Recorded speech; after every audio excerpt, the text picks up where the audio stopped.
출애굽기 3장 1절부터 8절까지 말씀 보도록 하겠습니다. 제가 봉독해 드립니다. 모세가 그의 장인 미디안 제사장 이드로의 양떼를 치더니 그 떼를 광야 서쪽으로 인도하여 하나님의 산 호렙에 이르매 여호와의 사자가 떨기나무 가운데로부터 나오는 불꽃 안에서 그에게 나타나시니라. 그가 보니 떨기나무에 불이 붙었으나 그 떨기나무가 사라지지 아니하는지라. 이에 모세가 이르되 내가 돌이켜 가서 이 큰 광경을 보리라. 떨기나무가 어찌하여 타지 아니하는고 하니 그때에 여호와께서 그가 보려고 돌이켜 오는 것을 보신지라. 하나님이 떨기나무 가운데서 그를 불러 이르시되 모세야 모세야 하시매 그가 이르되 내가 여기 있나이다. 하나님이 이르시되 이리로 가까이 오지 말라. 내가 선 곳은 거룩한 땅이니 내 발에서 신을 벗으라. 또 이르시되 나는 내 조상의 하나님이니 아브라함의 하나님 이삭의 하나님 야곱의 하나님이리라. 모세가 하나님 배웠기를 두려워하여 얼굴을 가리매 여호와께서 이르시되 내가 애굽에 있는 내 백성의 고통을 분명히 보고 그들이 그들의 감독자로 말미암아 부르짖음을 듣고 그 근심을 알고 내가 내려가서 그들을 애굽인의 손에서 건져내고 그들을 그 땅에서 인도하여 아름답고 광대한 땅 젖과 꿀이 흐르는 땅 곧 가나안 족속 헷 족속 아모리 족속 브리스 족속 히위 족속 여부스 족속의 지방에 데려가려 하노라. 아멘. 출애굽기 3장 1절부터 8절까지 말씀 가지고 예상을 빗나간 성령의 불길이라고 하는 제목으로 말씀을 나눕니다. 사람들은 무엇인가 자기의 삶을 이끌어가는 그런 어떤 힘이 있습니다. 그렇죠?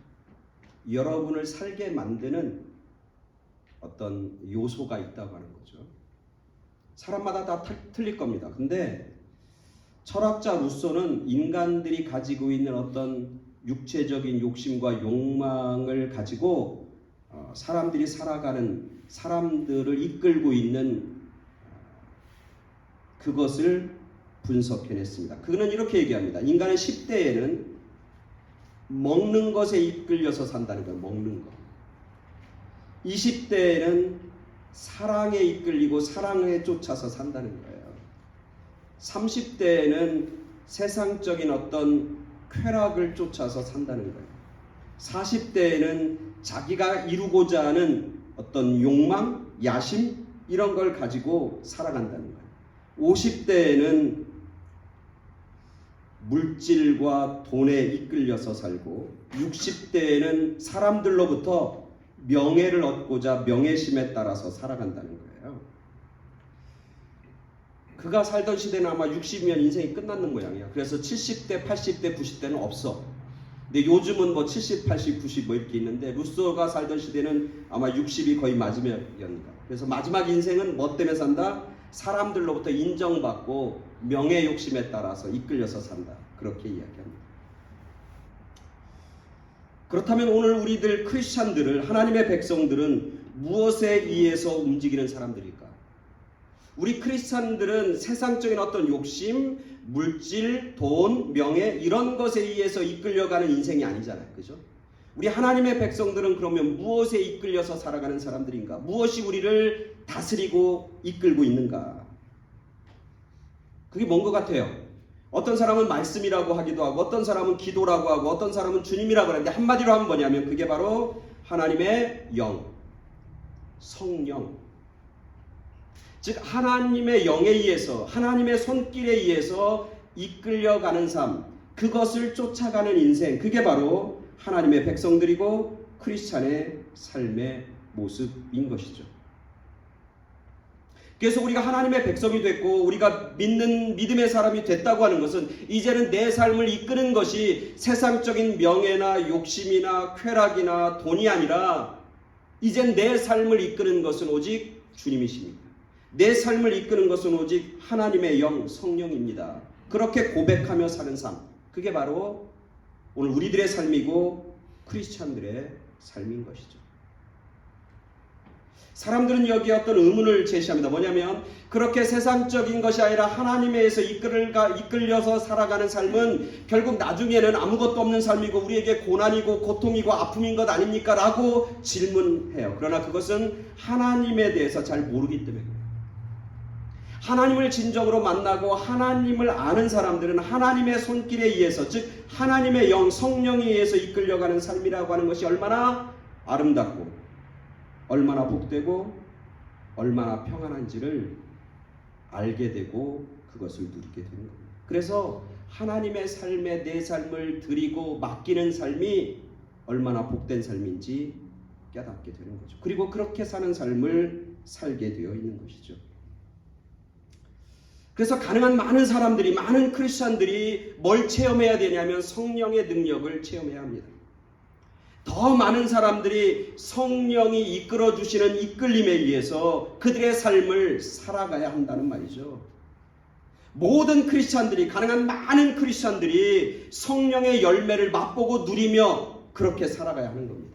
마치 물이 바다 덮음같이 하나님의 신, 하나님의 영광이 온 땅에 가득한 것, 그게 하나님이 원하는 거고 그게 바로 이 땅의 부흥이고 그런 많은 사람들이 그런 하나님의 영에 충만한 삶을 살아가는 것, 그게 오늘 우리들이 꿈꾸고 기도해야 하는 기도의 내용입니다.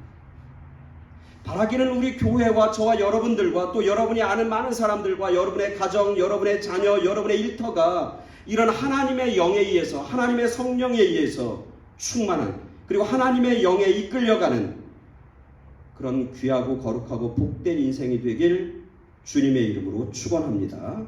그런 영이 있어야 돼. 그런 부흥의 역사가 있어야 돼.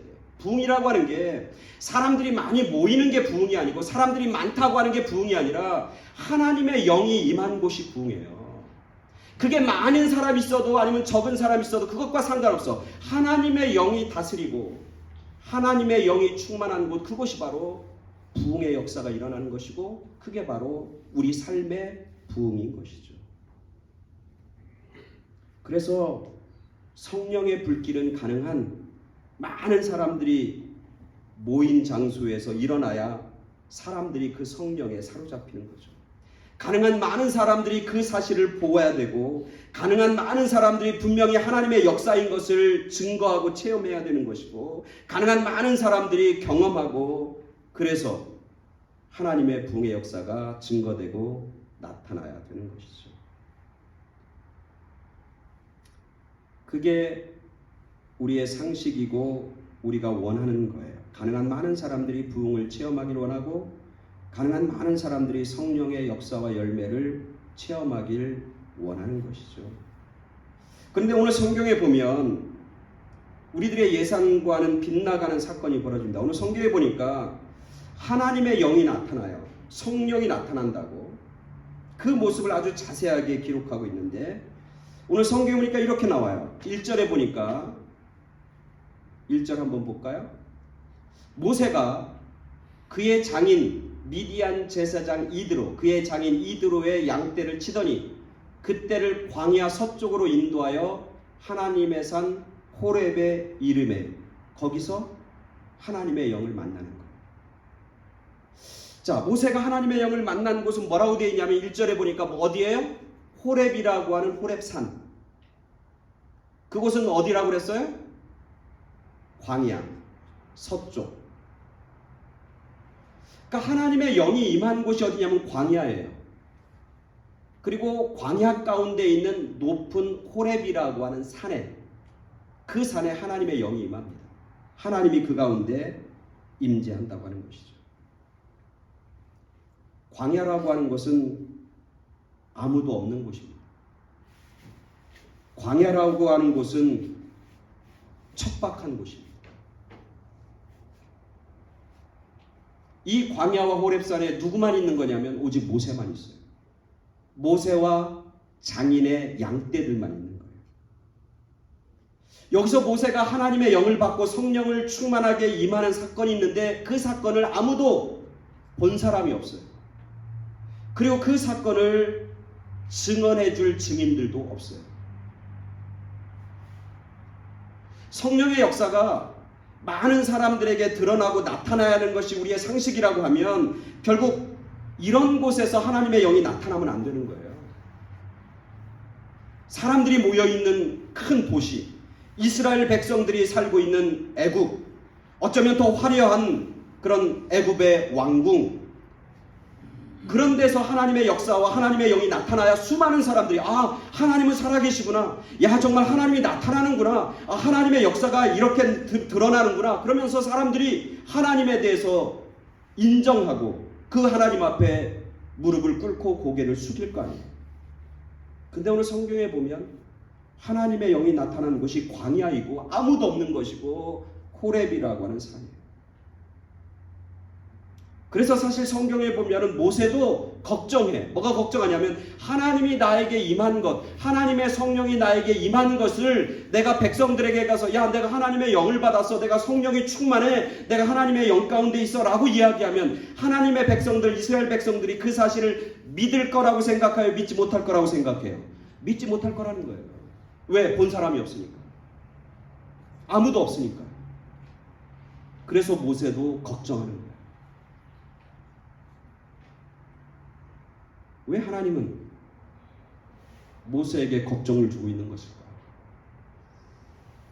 많은 사람들, 여러 사람들이 있는 화려한 곳에 하나님의 영이 임하고 모세를 성령의 충만함 가운데 인도했다면 모세는 그런 걱정할 필요도 없고 모세를 이스라엘 백성들이 전적으로 헌신하며 따를 수 있을 것이고 그를 위대한 지도자로 처음부터 인정하고 갔을 거예요. 근데 오늘 하나님은 특이한 방법으로 모세에게 나타나고 있는 것이죠. 또 하나 중요한 것은 예상을 벗어난 시기예요. 하나님의 성령의 불길이 임한 곳도 광야라고 하는 곳, 특이한 곳이지만 하나님의 성령이 임한, 모세에게 임한 그 시기도 참으로 특이해요. 지금 모세가 하나님을 만나는 나이가 몇 살이에요? 나이가 몇 살이에요? 지금 모세가 하나님을 만나는 때 나이가 몇 살이에요? 에? 80이잖아, 80. 그죠? 80이에요, 80. 모세는 40년 동안 애굽의 왕궁에서 살았어요. 그리고 40년 동안은 어디서 살았어? 광야에서 살았어. 오늘 우리가 읽은 이 본문이 광야의 삶을 마지막 마무리하는 장면이에요. 그러니까 지금 모세의 나이는 80이야, 80. 그리고 모세는 몇 살에 죽습니까? 120에 죽어요. 40년을 더 살고 죽어요. 그러니까 인생의 3분의 2 지점, 인생을 거의 다 산, 이제 인생의 고비를 다 넘어갔고 이제 마지막 인생을 마무리하는 시점에 하나님이 모세를 부르시고 모세에게 성령의 충만함을 허락해 준다.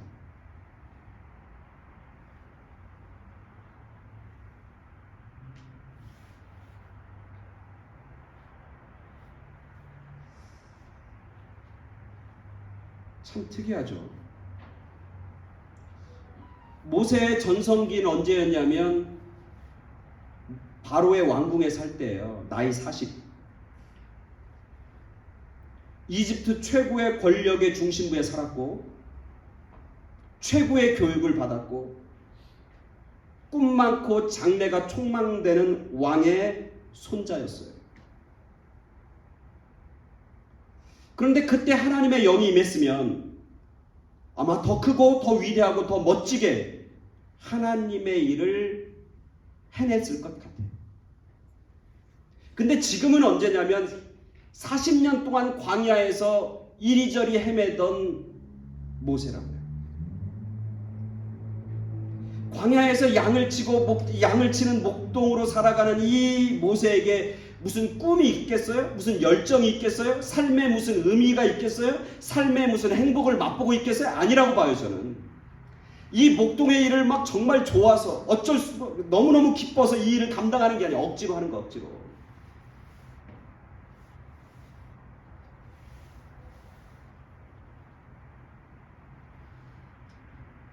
그것도 자기의 양떼도 아니고 성경에 보니까 뭐라고 그래요? 장인 이드로의 양떼를 쳐요. 옛날 우리 속담에 뭐가 있어요? 보리쌀 몇 마리 있어도, 보리쌀 서 마리 있어도 처가살이는 안 한다. 지금 모세는 자기 스스로 살아갈 수 있는 능력도 없어갖고 처가집에 얹혀갖고 살아가고 있는 거예요.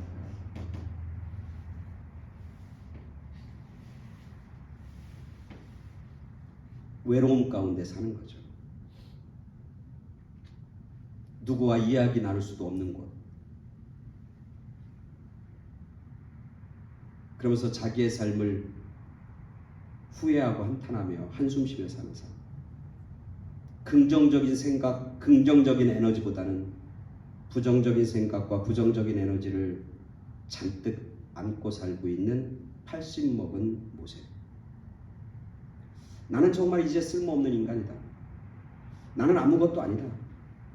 내가 가지고 있는 젊은 날의 꿈과 젊은 날의 그 열정은 다 시들어졌고 이 광야에 다 묻었고 이제는 내 인생은 이렇게 그냥 시들어가고 끝나는 것이다.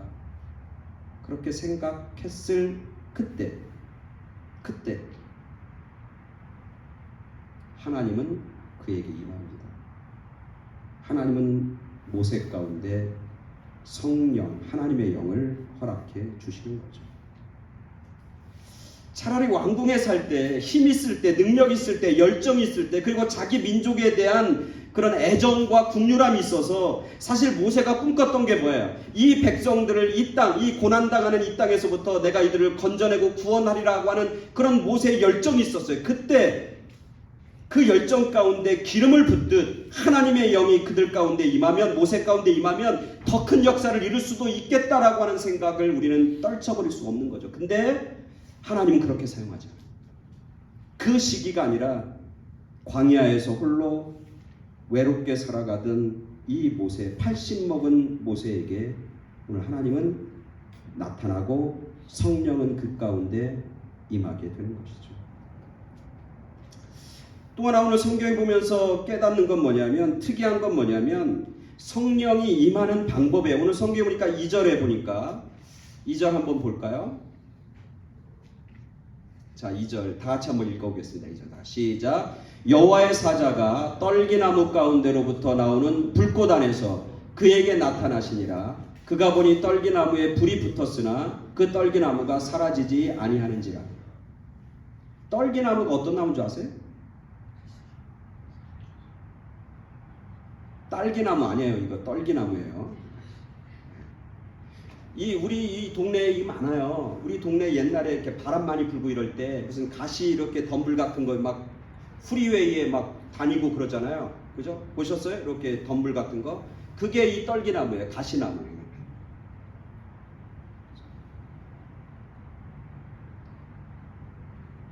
광야에 있는 떨기나무는 쓸모가 있어, 쓸모가 없어요? 쓸모 없는 거예요. 진짜 쓰레기 같은 나무라고요. 있어도 그만, 없어도 그만인 나무가 떨기나무예요. 그리고 모세가 양을 칠 때마다, 광야를 다닐 때마다, 그리고 호렙산을 다닐 때마다 이 떨기나무는 주변에 엄청나게 많아. 근데 오늘 성경에 보니까 여호와의 사자, 즉 하나님의 영이 어디 가운데 있냐면 그 떨기나무 가운데 있는 거예요. 그 떨기나무를 통해서 하나님의 성령이 모세에게 드러나고 나타나는 거예요. 특별한 나무가 아니에요. 뭐 대단한 나무가 아니에요. 뭔가 가치 있는 나무가 아니라고. 진짜 쓸모없는 것 같은 나무. 진짜 광야에 여기저기 널려있는 나무. 매일매일 그가 양을 칠 때마다 늘 목격하고 보았던 그 떨기나무. 그 가운데 하나님의 영이 임하고 하나님의 불꽃이 임하고 성령이 그 가운데 드러났다고 하는 거예요. 그래서 오늘 성경에 보니까 3절에 보니까 이래요. 그 떨기나무에 불이 붙었는데 떨기나무에 불이 붙은 것 자체도 일상적인 거예요.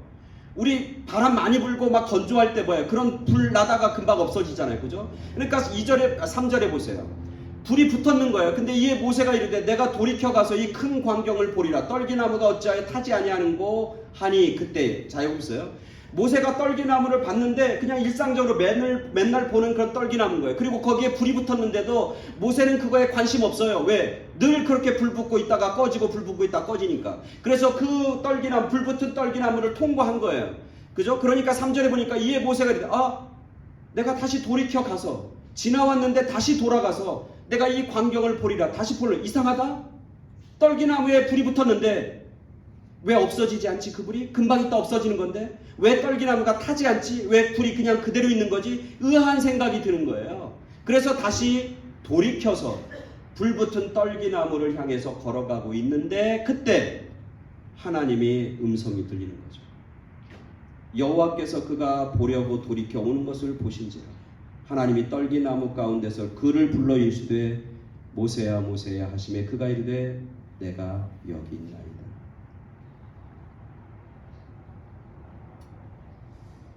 성령이 임하는 모습, 하나님의 영이 임하는 모습은 특별한 장소, 특별한 행사,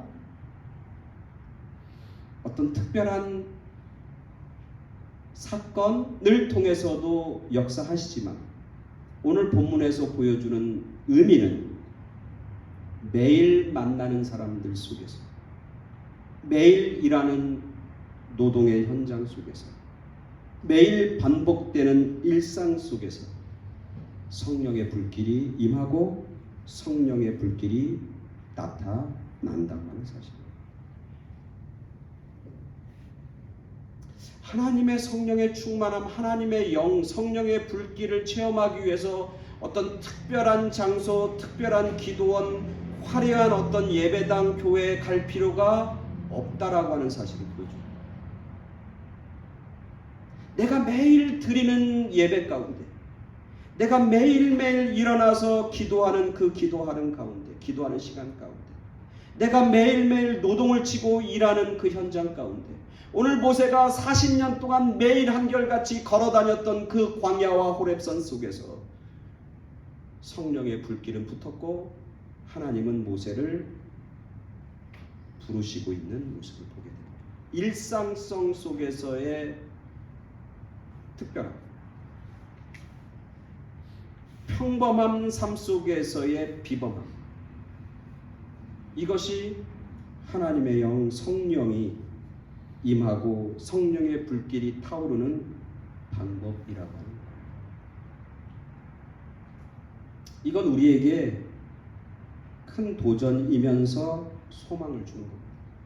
우리가 열심히 우리가 사는 삶 속에서 하나님을 생각하고 하나님을 기억하면서 살면 우리가 매일매일 주일날 예배드리고 매일매일 내가 기도하는 시간을 정해놓고 기도하고 내가 하나님의 말씀을 배우고 공부하는 시간을 정해놓고 공부하면서 내가 일상적인 삶을 열심히 살아가는 가운데 성령의 경험, 성령의 불길을 우리는 체험할 수 있다고 합니다.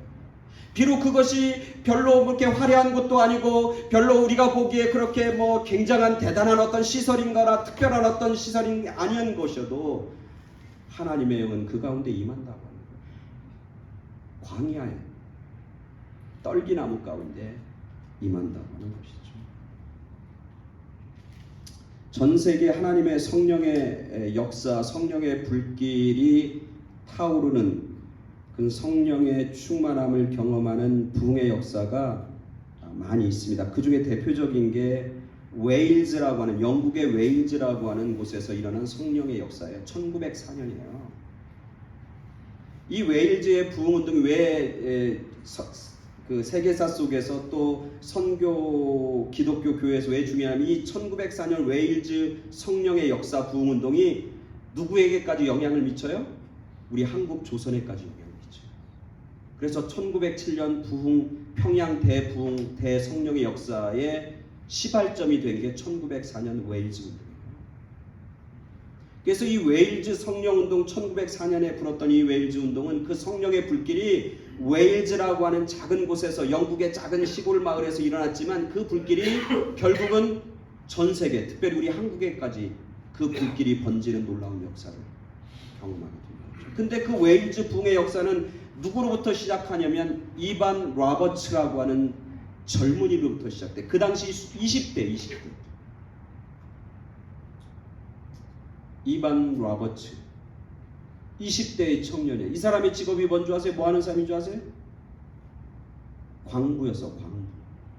석탄 캐는 사람이었어요. 지하에서부터 석탄 캐는 어둡고 깜깜한 곳에서 매일매일 사는 그런 광부였어요. 근데 이반 로버츠는 그 광부 생활을 하면서 틈틈이 시간 날 때마다 열심히 노동하고 그 남은 쉬는 시간에 뭐 했냐면 주머니에 늘 넣고 다니는 성경을 늘 읽었어요. 다른 광부들은 저기 가서 뭐 술 마시면서 뭐 자기들끼리 놀고 뭐 이럴 때 이반 로버츠는 열심히 일하고 남는 시간에 자기가 늘 주머니에 갖고 다니는 성경을 늘 읽고 있어요. 그러면서 그는 늘 성경 읽으면서 기도했어요. 하나님, 뭐 세상을 변화시켜달라 이런 건 꿈도 못 꾸고 누굴 변화시켜달라? 나를 좀 변화시켜 주시옵소서. 내가 좀 하나님 말씀대로 살게 해주소서. 내가 하나님의 그 역사, 하나님의 일하심 가운데 내가 쓰임받게 해주십시오. 그게 그의 기도 제목이에요. 말씀 읽고는 늘 그 얘기하는 거예요. 하나님, 내가 하나님 안에 있게 하시고 나를 변화시켜서 하나님의 도구로 쓰임받게 해주시옵소서. 그 아주 평범하고 지극히 단순한 그런 기도예요. 그렇게 기도하는 중에 환상을 보고 꿈을 보는 거예요. 성령의 꿈을 보는 거예요. 아주 작은 마을에서 일어난 불이 영국 전체를 사르고 유럽과 아프리카, 아시아로 막 번지는 그런 환상을 그가 보게 됩니다. 너무너무 막 가슴이 뜨거워지는 거예요. 그 환상을 보니까. 그래서 자기가 꿈꾸고 자기가 만나고 자기가 가지고 있는 그 불타는 그 불꽃이, 성령의 불길이 막 전 세계를 타오르는 그것을 다른 사람에게 좀 증거하고 전하고 싶어서 여기저기 교회 다니면서 나 좀 말씀 전하게 해달라고, 내가 좀 간증하게 해달라고 막 얘기하는데 아무도 그 사람의 소리를 듣지 않아. 이반 로버츠의 소리를 듣지 않아. 아무도 이 재단을 내주지 않아. 간증과 말씀을 전하고 싶어 미치겠는데 누구 하나 그를 인정해 줄 사람이 없어. 왜? 그가 성령 받고 성령의 불길에 사로잡힌 것을 아무도 본 사람이 없어. 증인이 없어. 그리고 너무나 형편없는 20대의 광부의 이야기를 누가 귀려 들으냐고. 오늘 성경에 보면 80 먹은 노인 모세 이야기에 누가 관심 갖고 있냐고. 이미 끝난 인생인데.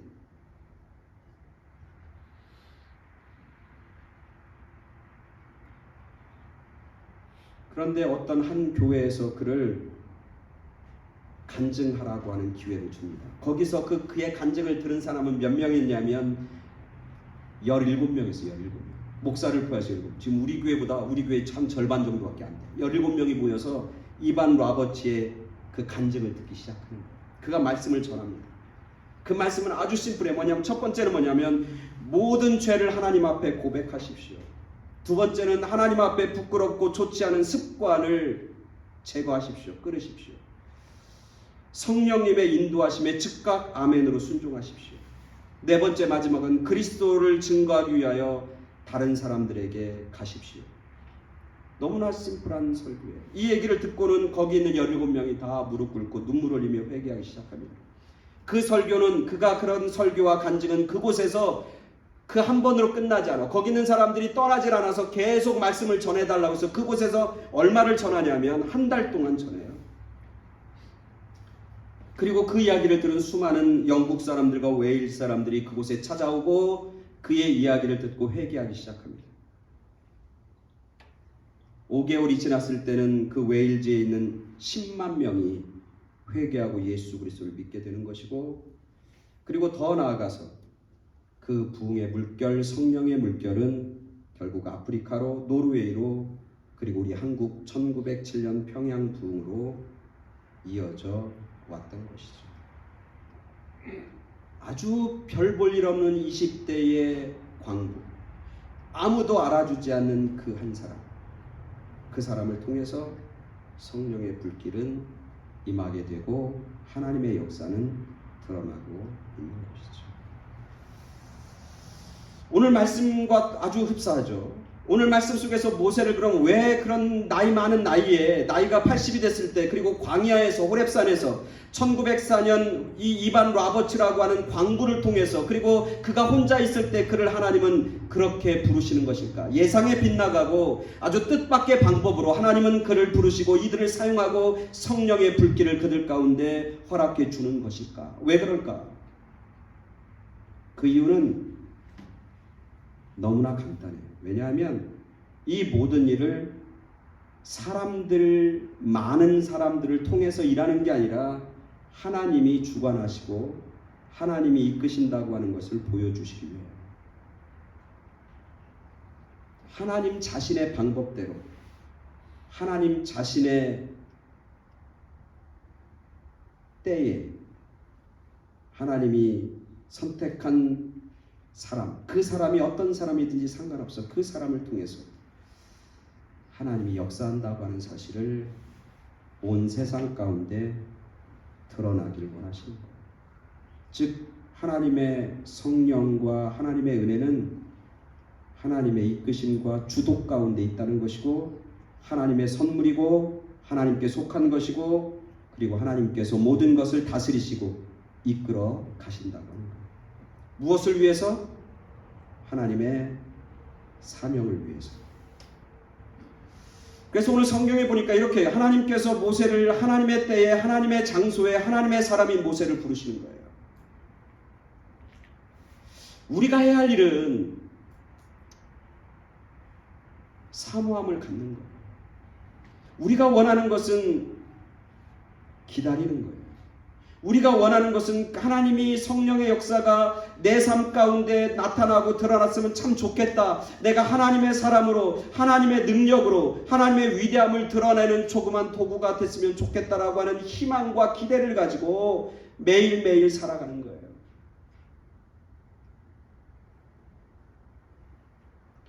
그리고 하나님께서 그 모세와 그리고 오늘 이반 로버츠라고 하는 사람을 통해서 일하시고 계신 건 뭐냐면 하나님의 사명을 위해서 그래요. 오늘 성경에 보니까 하나님께서 모세에게 나타나시고 모세를 부르신 이유가 뭐냐면 8절에 있잖아요. 7절에 여호와께서 이르시되 내가 애굽에 있는 내 백성 내 살아가는 내 백성의 그들이 고통을 내가 분명히 보고 그들이 그들의 감독자로 말미암아 부르짖음을 듣고 내가 그 근심을 알고 있다. 그래서 내가 친히 내 백성을 그 애굽의 손에서 고통당하고 아파하는 그들의 손에서 내가 건져내고 구원하겠다 말씀합니다. 모세를 부른 게 모세 혼자 잘 먹고 잘 살려고 부른 게 아니라 고통당하고 아파하는 수많은 사람들, 근심과 괴로움 가운데 살아가는 사람들을 그 괴로움과 아픔과 고통에서부터 건져내고 구원하기 위해서 80 먹은 노인 모세를 들어 사용하는 거고 이반 로버츠를 들어 사용하는 것이고 오늘 우리 한 사람 한 사람을 들어서 사용하기를 원하신다고 하는 것이죠. 성령의 불길이 임하면 그런 놀라운 열매가 나타나는 거죠. 우리가 잘 아는 것처럼 사도행전 1장 8절 뭐라고 나와요? 오직 성령이 너희에게 임하시면 너희가 권능을 받고 힘을 받고 예루살렘과 온 유대와 사마리아와 땅끝까지 이르러 내 뭐가 되라고? 증인이 되리라. 하나님의 능력, 하나님의 위로하심, 하나님의 치유하심, 하나님의 구원하심을 세상 가운데 드러내기 위해서 하나님은 성령을 부어주시고 하나님의 영을 부어주시고 하나님의 성령의 불길이 타오르게 한다는 거예요. 광야 가운데서 모세와 같은 사람, 웨일즈에서 이반 로버츠 같은 사람을 통해서도 하나님이 위대하고 놀라운 역사를 이루어 주신다고 하는 것이죠. 여러분 아시는 분은 아시지만 그 요새 뭐 소셜 미디어나 이런 데서 많이 이야기되고 있는 게 에즈베리 대학교에서 성령의 충만함이 드러났다고 하는 이야기 들으셨을 거예요. 그죠? 에즈베리 대학교는 제가 공부했던 곳이에요. 제가 25년 전에 유학 왔던 곳인데 어디에 있냐면 켄터키 윌모어에 있어요. 여러분이 상상할 수 없는 시골 동네예요. 그 윌모어 시리, 여기 우리가 있는 건 무슨 시리예요? 우리 교회가 있는 건 체스워스 시리잖아. 노스리지 시리, 이런 시리인데 거기는 켄터키 윌모어라고 하는 시리인데 그 시리 안에는 맥도날드도 없어요. 맥도날드가 없는데 버거킹 있겠어 없겠어? 없어. 아무것도 없어.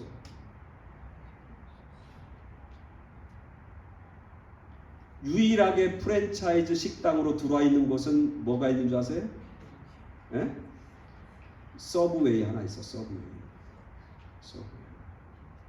그 윌모어라고 하는 곳은 진짜 시골이고 거기 인구가 얼마냐면 그 시리 안에 있는 인구가 제 살았던 당시하고 지금하고 똑같을 거예요. 몇 명이냐면 3,000명이야.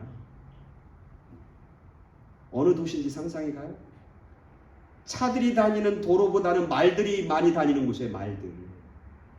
그래서 여기랑 비슷하지. 말똥 냄새가 늘 진동하는 곳이고 그 시골이에요. 근데 그 시골에 젊은 20대 학생들이 매주 수요일마다 채플이라고 하는 걸 예배를 드려요. 일주일에 한 번씩 예배 드린 거예요. 평상시대로 늘 드려요.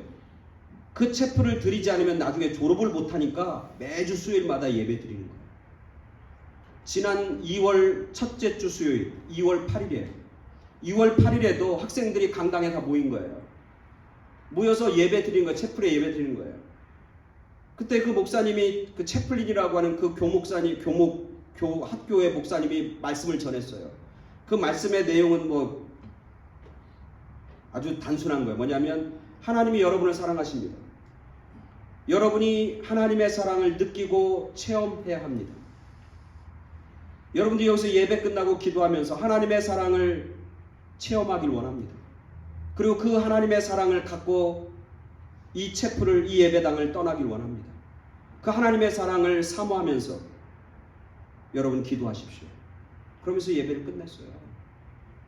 근데 거기 모여있는 그냥 매주 수요일이면 11시에 예배 드리는 그 채플에 젊은 애들 매일 지난주에도 왔고 지지난주에도 왔고 한 달 전에도 왔고 1년 전에도 왔던 그 아이들이 모여서 예배 드리는데 그 말씀을 듣고 지난 2월 8일 날 그때부터 그 아이들은 그곳을 떠나죠.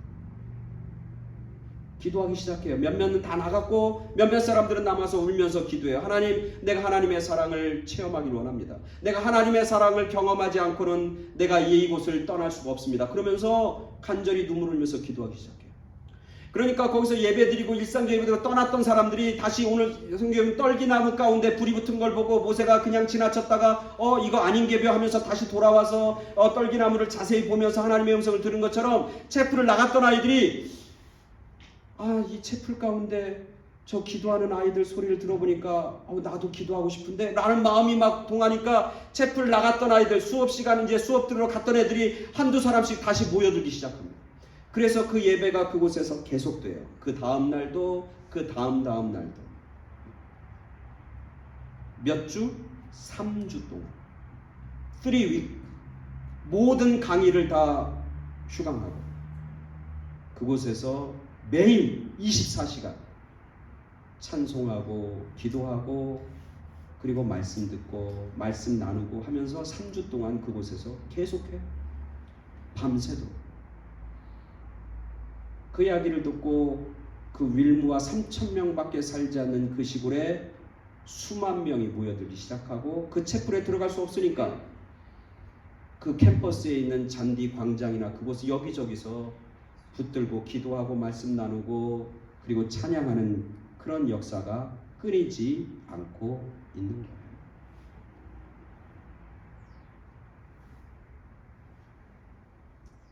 광야 같은 켄터키 윌모어, 아무도 알아주지 않고 아무도 다녀보지 않은 그곳, 20대의 젊은이들, 내세울 것도 없고 자랑할 것도 없는 그 아이들, 그리고 매번 일상성 속에서 예배드리는 그 채플 가운데 성령의 불길이 붙고 있는 것이죠.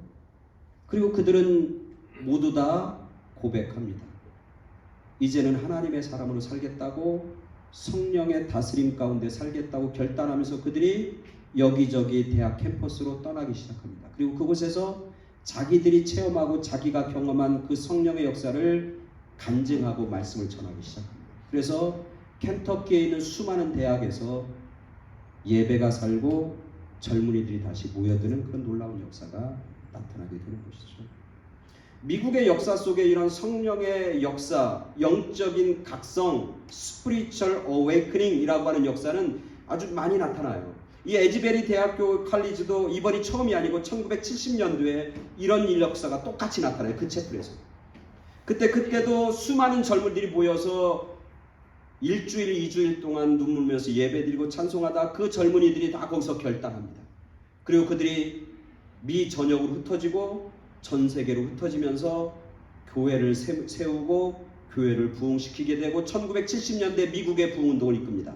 그래서 부흥회를 이끌고 대중집회라고 하는 그런 역사를 쓰게 되는 게 바로 이 역사를 통해서 가능해요. 그리고 그 대중집회의 역사는 한국까지 오잖아요. 그래서 여러분 기억해요? 1973년, 74년 여의도 광장에서 있었던 아폴로, 엑스포 아폴로인가 그 집회. 그죠? 그 집회를 통해서 지금 이제 나이가 듣고 이제 은퇴하는 수많은 한국의 지도자들이 그 집회에서 은혜를 받고 하나님의 영을 체험하고 한국교회가 70년대 부흥하게 되는 원동력이 되는 거예요. 이 영적인 각성과 영적인 충만함은 미국 사회를 변화시킵니다.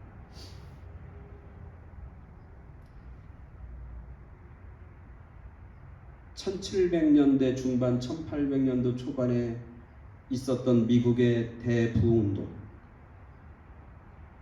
무디라고 하는 사람을 통해서 일어났던 성령의 영적 각성운동은 미국 사회를 하나님의 나라로 그들이 가지고 있는 크리스찬의 가치를 세우는 기회가 되었고, 그것을 통해서 여기저기 미국의 교회들이 세워지기 시작합니다. 수많은 교회가 세워지는 원동력이 됐던 것이 바로 그때의 영적 각성이죠. 저는 기도하면서 꿈꿉니다. 에즈베에 시작했던 별것 아닌 그런 성령의 불길이 미국 사회 전체에 타오르길 소원하고, 우리 교회와 여러분들의 삶과 가정과 자녀들 가운데도 타오르길 원합니다. 그리고 이것이 더 나아가서 한국 사회와 코로나 때문에 점점 힘 잃어가는 크리스찬들과 각 교회 가운데 불붙길 간절히 소원합니다. 그래서 도덕성이 회복되고 마약과 총기 문제와 동성애와 각종 차별과 증오범죄로 가득 찬 이 땅이 다시 회복되길 간절히 소원하고, 화해와 용서와 평안의 복음으로 다시 회복되고 일어나길 간절히 소원합니다. 그리고 모세의 삶, 마지막 모세의 삶을 되돌아봅니다. 모세는 이 사건을 통해서 위대한 지도자로 세워집니다. 정말 재밌는 것은 그가 태어나서 40세까지의 삶을 성경에서는 출애굽기 2장 1절부터 20절까지 몇 줄로, 한두 줄로 기록하고 있습니다. 그가 40살에서부터 80세까지 된 그 광야의 40년의 시간은 딱 2절, 3절로 그의 삶을 묘사하고 있어요.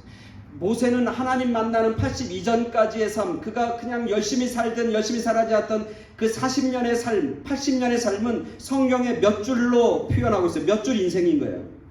한 줄 인생인 거예요. 근데 그가 80에 하나님을 만나고 나서 그 모세의 삶은 오늘 우리가 읽은 출애굽기 3장부터 40장까지, 레위기에서 1장부터 27장까지, 민수기 1장부터 34장 전체, 신명기 1장부터 36장 전체, 엄청난 페이지의 인생, 엄청난 위대한 인생으로 기록하고 있는 거예요. 똑같은 40년인데 달라요.